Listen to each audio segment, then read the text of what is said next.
Hello everyone, आज की इस वीडियो में हम बात करेंगे बलात्कार के केस पर कानून और सज़ा की। इस वीडियो में हम आपको बताएंगे कि कैसे एक रेपिस्ट कोर्ट से किन आधारों पर जमानत कराने में कामयाब हो जाता है, कैसे एक रेपिस्ट कोर्ट से बाइज्जत बरी हो जाता है, अगर रेपिस्ट पर्सन पीड़ित महिला से अगर शादी कर लेता है तो क्या वो सज़ा से बच जाएगा। 376 के मामले में यानी कि बलात्कार के मामले में अगर किसी एक्यूज्ड पर आरोप साबित होता है तो उसे कितनी सज़ा मिल सकती है। इन सारे टॉपिकों पर हम इस वीडियो में आपको बताएंगे, तो वीडियो काफ़ी ज़्यादा इम्पोर्टेंट होने वाला है, तो वीडियो को पूरा देखिएगा। अगर कोई व्यक्ति किसी महिला के साथ बलात्कार करता है तो ऐसे मामले में उस पर आईपीसी की धारा 376 के तहत मामला दर्ज होता है। यहाँ पर हम बात करते हैं जमानत की कि एक्यूज्ड पर्सन को किन आधारों पर जमानत मिलती है। जब हम कोई ऐसी रिपोर्ट लिखाते हैं, अगर मान लीजिए कि किसी का बलात्कार हुआ है और उसने ऐसी कोई रिपोर्ट लिखाई है जो प्रैक्टिकल नहीं दिखती है, ऐसा लगता नहीं है कि ऐसा हो सकता है। कभी कभी क्या होता है कि बहुत सारे फेक केसेस भी दर्ज होते हैं, उसमें हम लिखा देते हैं कि मेरे घर पर जो है ये लड़का मेरे घर में घुस आया, उसके साथ उसके फादर भी थे, उसकी मदर भी थी और उसकी सिस्टर भी थी। उन लोगों ने मुझे ज़बरदस्ती पकड़ लिया और मेरे साथ बलात्कार कर दिया, उस लड़के ने मेरे साथ बलात्कार कर दिया। तो इस टाइप के जो केसेस हैं, इस टाइप की जो स्टोरी है जो दिखती है कि ऐसा प्रैक्टिकल नहीं हो सकता, बलात्कार कभी पेरेंट्स के सामने, मदर के सामने और सिस्टर के सामने नहीं किया जा सकता। तो ऐसे जो बलात्कार के जो केस होते हैं, तो ऐसे मामले में रिपोर्ट तो दर्ज हो जाती है, लेकिन एक्यूज पर्सन को कोर्ट से बेल मिल जाती है। कभी कभी हम क्या दिखाते हैं कि 2-3 भाई एक साथ में आए और ठीक है, और किसी को पकड़ लिया और उसका बलात्कार कर दिया। उन्होंने रिपोर्ट में भी कुछ ऐसा ही लिखाया, क्योंकि यहाँ पर अदालत भी समझ लेती है कि कभी 3-4 भाई मिलकर के जो है बलात्कार नहीं कर सकते, उनमें एक दूसरे की इज्जत की भावना होती है। तो ऐसे मामले में भी कोर्ट को अगर लगता है कि ये चीज़ प्रैक्टिकल नहीं है तो कोर्ट जो है एक्यूज पर्सन को बेल दे देता है। तो ये जो कमियाँ हैं जिनके आधार पर एक्यूज पर्सन को बेल मिल जाती है, और कुछ कमियाँ ऐसी हैं जो हमारी जानबूझ करके अनजाने में भी कुछ हमसे गलतियाँ हो जाती हैं। जैसे कि घटना किसी और टाइम की है, हमने कुछ और बता दिया, विटनेस भी कुछ और बोल रहे हैं, ठीक है, तो वो भी एक मैटर करता है। या फिर हमने दिन तारीख गलत बताया, टाइम गलत बताया, या फिर ऐसा कुछ मान लीजिए कि कभी बलात्कार हुआ और हमने उसमें कोई टाइम लिखा दिया कि इस टाइम पे, लेकिन बाद में पता चलता है कि इस टाइम पर ये एक्यूज पर्सन तो बाहर था और उसका वो लीगल प्रूफ भी दे देता है। तो ऐसे मामले में ये माना जाता है कि ये मामला झूठा हो सकता है, लेकिन ये विषय बाद का है, ठीक है। बात आती है कि इन आधारों पर, इन कमियों की वजह से एक्यूज पर्सन को आईपीसी की धारा 376 यानी कि बलात्कार के मामले में कोर्ट से ही जमानत मिल जाती है। ये चीज़ क्लियर हो गई। अब बात करते हैं कि अगर आपने एफआईआर सही ढंग से लिखाई है और अगर आपके पास मेडिकल भी है, ठीक है, और आपके पास विटनेस भी हैं, तो यहाँ पर एक्यूज पर्सन को बेल मिलना इतना आसान नहीं है, ये भी आप समझ लीजिए। अब आगे बढ़ते हैं थोड़ा सा। जब आपकी रिपोर्ट लिख जाती है और पुलिस मामले को इन्वेस्टिगेट करती है, तो पुलिस जो मुख्य गवाह है, जो पीड़ित व्यक्ति है, जो पीड़ित महिला है, उसका सीआरपीसी की धारा 161 का बयान लेती है।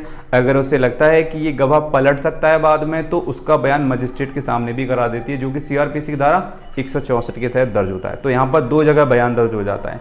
ये बात क्लियर हो गई। अब क्या होता है, जब केस कोर्ट में पहुंचा, जब चार्जशीट कोर्ट में लग जाती है और जब कोर्ट में केस चलना शुरू हो जाता है, तब एक स्टेज आती है प्रोसिक्यूशन एविडेंस स्टेज।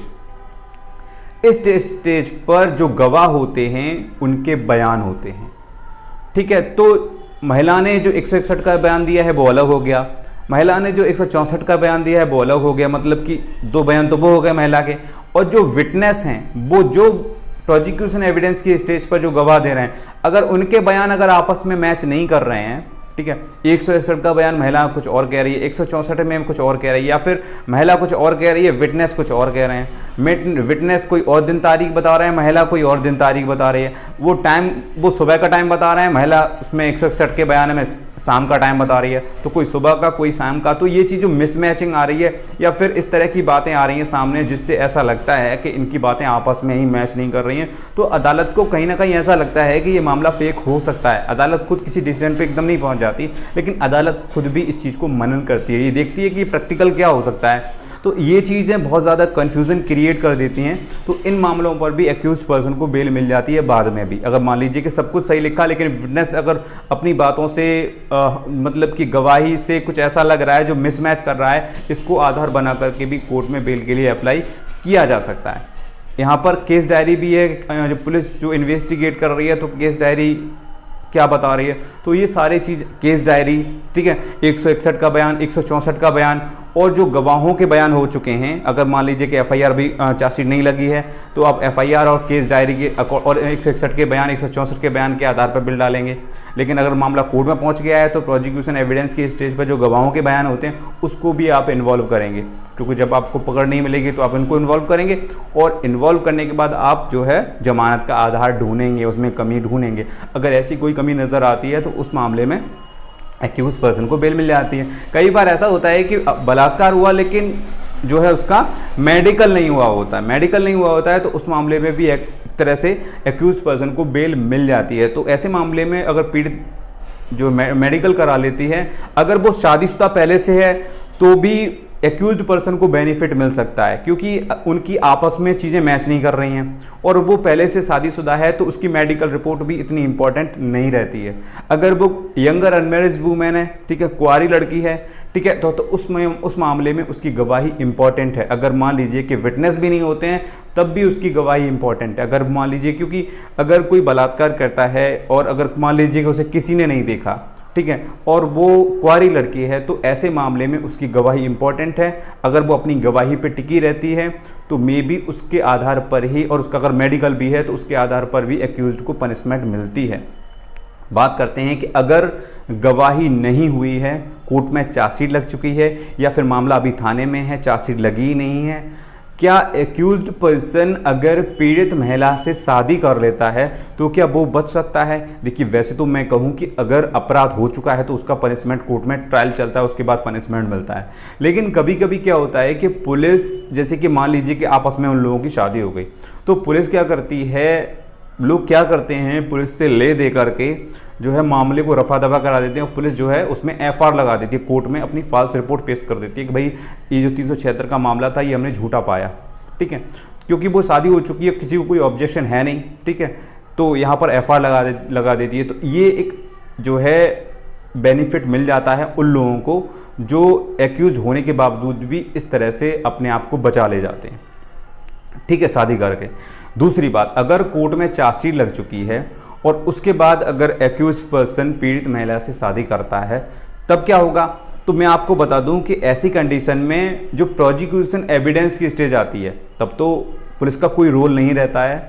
कोर्ट में चार्जशीट लग चुकी है, अब आपको मतलब कि लोग वेट करते हैं प्रोसिक्यूशन एविडेंस की स्टेज का, और जब बयान होते हैं तो उन गवाह अगर होस्टाइल हो जाते हैं, जो बहुत सारे लोग ऐसा करते हैं, वैसे ये इलीगल है, अगर ऐसी चीज़ पकड़ी जाती है तो उस पर सज़ा भी, अगर ऐसा पता लगता है कि ये गवाह झूठ बोल रहा है तो उस मामले में उस पर केस हो सकता है। लेकिन अगर कोई गवाह मुकर जाता है, क्योंकि कभी कभी ये भी माना जाता है कि जो पुलिस होती है वो गवाहों को ऐसे ही बना लेती है, ठीक है, उम्मीद उनसे ज़्यादा कर देती है, लेकिन जब वो कोर्ट में गवाही देते हैं तो वो कुछ और ही बताते हैं, बातों को वो पूरी तरह से पलट देते हैं, जिसको हम बोलते हैं गवाह होस्टाइल होना, गवाह अपनी गवाही से मुकर जाते हैं। तो ऐसे मामले में भी एक्यूज्ड पर्सन बाइज्जत बरी हो जाता है। ज़्यादातर लोग क्या करते हैं कि अगर शादी हो जाती है तो गवाहों को होस्टाइल करा देते हैं, गवाह अपनी गवाही से पलट जाते हैं, जिसका फ़ायदा जो है एक्यूज्ड को मिल जाता है और एक्यूज्ड पर्सन बाइज्जत बरी हो जाता है। अगर गवाह अपनी बातों पर टिके रहें, ठीक है, एक्यूज्ड जो है कितनी भी कोशिश कर ले बेल नहीं, ना तो बेल करा पाएगा और ना ही मतलब कि वो सज़ा से बच पाएगा। सज़ा से बचने का तरीका, बरी होने का तरीका बस यही होता है कि वो गवाह उनकी फेवर में चले जाते हैं, या फिर जो पीड़ित महिला है वो अपनी गवाही में, अपने बयानों में कुछ डिफरेंस क्रिएट कर देती है, कभी उसको कुछ और कह दिया उसने, कभी कुछ और कह दिया। ये जो चीज़ें हैं जो आपस में मिसमैच कर रही हैं, ये चीज़ें भी प्रॉब्लम क्रिएट करती हैं, ठीक है, जिसके आधार पर एक्यूज्ड पर्सन को बेल मिलती है और एक्यूज्ड पर्सन बाइज्जत बरी भी हो सकता है। अब बात करते हैं कि अगर ऐसे मामले में अगर मान लीजिए कि सब लोग अपने अपने ठिकाने पे बने रहे, गवाह अपनी स्ट्रांगली अपने बयानों पे मजबूती से रहे, विटनेस जो पीड़ित महिला है वो भी अपने बयानों पे रही मजबूती से, तो ऐसे मामले में एक्यूज्ड पर्सन नहीं बच पाएगा। तो बात करते हैं कि इसमें एक्यूज पर्सन को कितनी सज़ा हो सकती है। तो मैं बात करूं कि आईपीसी की धारा 376 में जो है उस पर अगर आरोप सिद्ध होता है तो उसे 5 साल से लेकर के 10 साल तक का कठिन कारावास की सज़ा है। सो फ्रेंड्स, ये है पूरा वीडियो जिससे आपको बहुत ज़्यादा जानकारी मिली होगी। आशा करता हूँ ये वीडियो आपको पसंद आया होगा। वीडियो से रिलेटेड कोई भी कन्फ्यूज़न है तो आप मुझे कमेंट बॉक्स में लिख सकते हैं। चलिए मिलता हूँ एक नई वीडियो के साथ, तब तक के लिए गुड बाय।